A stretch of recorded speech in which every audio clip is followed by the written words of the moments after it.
Welcome back to the Bible reading show. Yeah. I'm with my best friend Leon, the lion tamer, Holdeman. You know, I was just laughing before we started. You have just blessed my socks off.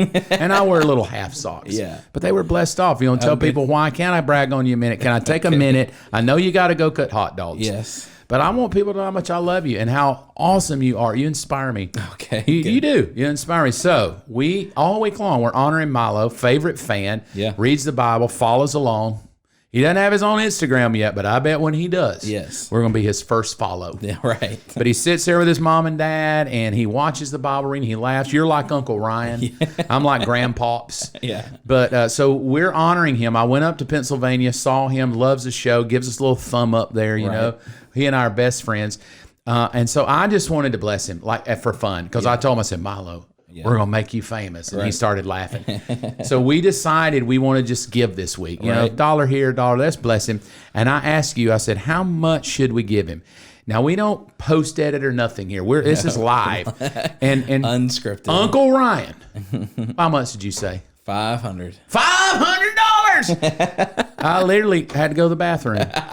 Oh, God, we're never going to make $500, but I love your faith. We decided to try it, right? Yeah, why not? We decided, let's go for $500. We need your help. I don't have $500. No, you don't, but we gave what we could. Yeah. Joey has to go buy tires. Yeah. But Joey, our editor, is still going to give $1 or $2. Yes. If he doesn't, he's fired.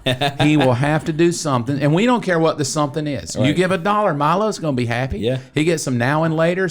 But what we decided, you ask, why so much, right? Right. Well, A, you're awesome and you're a giver. But B, tell him he's missing a tooth. Yeah, he needs a new tooth. He needs a new tooth. We want to help him get a tooth. Now, most people would say, well, won't God let one grow in? Maybe, maybe not. We don't know. We don't know. Right now, we know he doesn't have one. And we think Casey's got a little girlfriend out there. We want to get him a tooth. Another tooth to match. So he's just gone. So $500 can get him a tooth. So give to the Milo Tooth Fund. Yes. And we just want him to have a good Christmas. I want to call and see how he's doing. Can I? Yeah. Call Nathan. That's his daddy. I don't even want to talk to Nathan. I just want to talk to Milo. Right.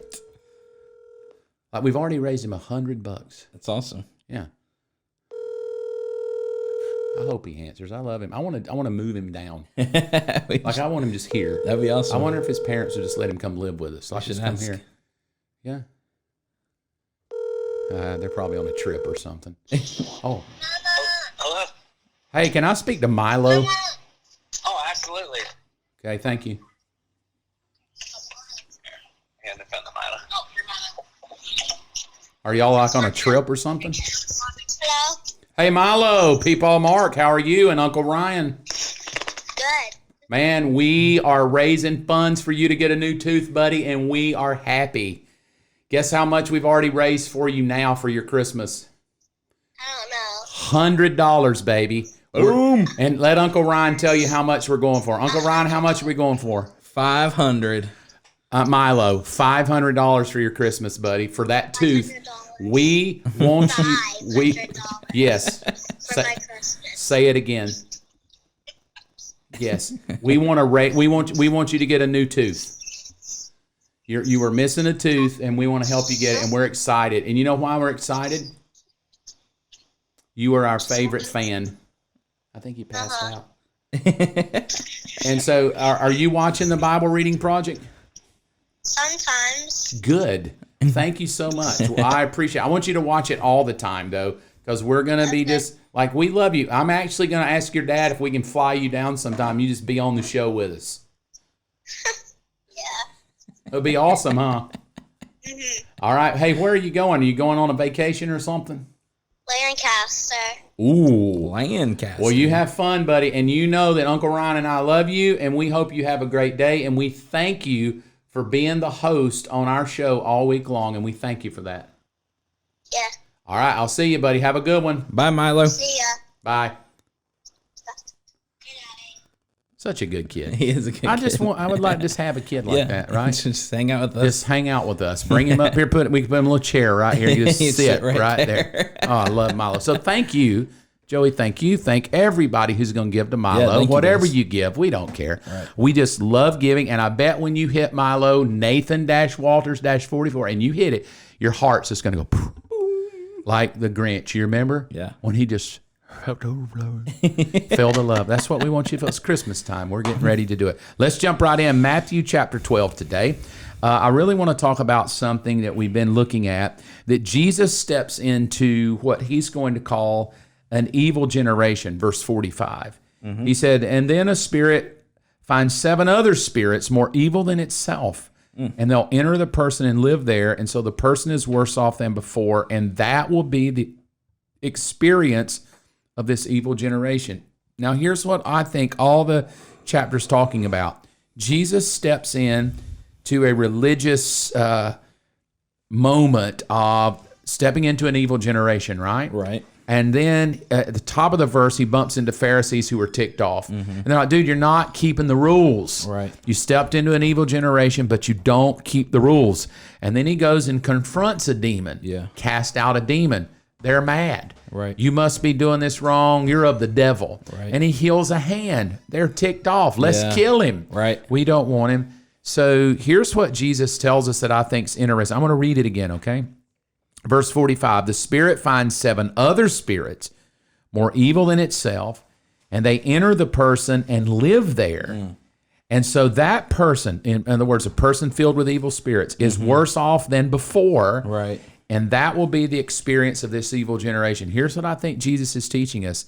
Whether we like it or not, evil is working. Right. And evil is trying to change lives. Right.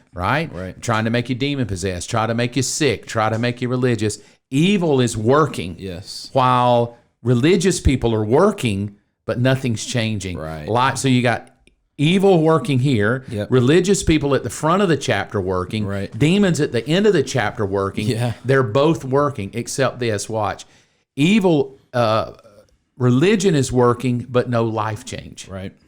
Demons are working, life change. Right. They're ruining you. Yeah. Right? That's the power of how, if we're not careful, religion can become a work that changes nothing. Yeah. While the devils are working and making you worse, Jesus steps in to become, I don't say to balance, he steps in to show us what real spiritual kingdom effort is, and it's to change a life. Yeah, that's good. A life change is what he's trying to do, because demons are trying to change lives. He's trying to change lives. And if we're not careful, we get super busy doing God's stuff, but our lives are not changing. Talk a little bit about that.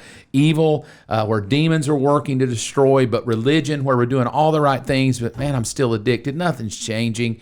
And Jesus is like, dude, man, I stepped in to bring you my power, and I stepped in to bring you the kingdom. How do we present this to people to change? Jesus does it with power encounters, right? Yeah. Let me see your hand on a hill. Let me see your life. I'm going to fix it. Do you think we've lost that? Do you think we've lost in the mind of many Christians that I hold the answer to this person's freedom? Yeah, I think we do that.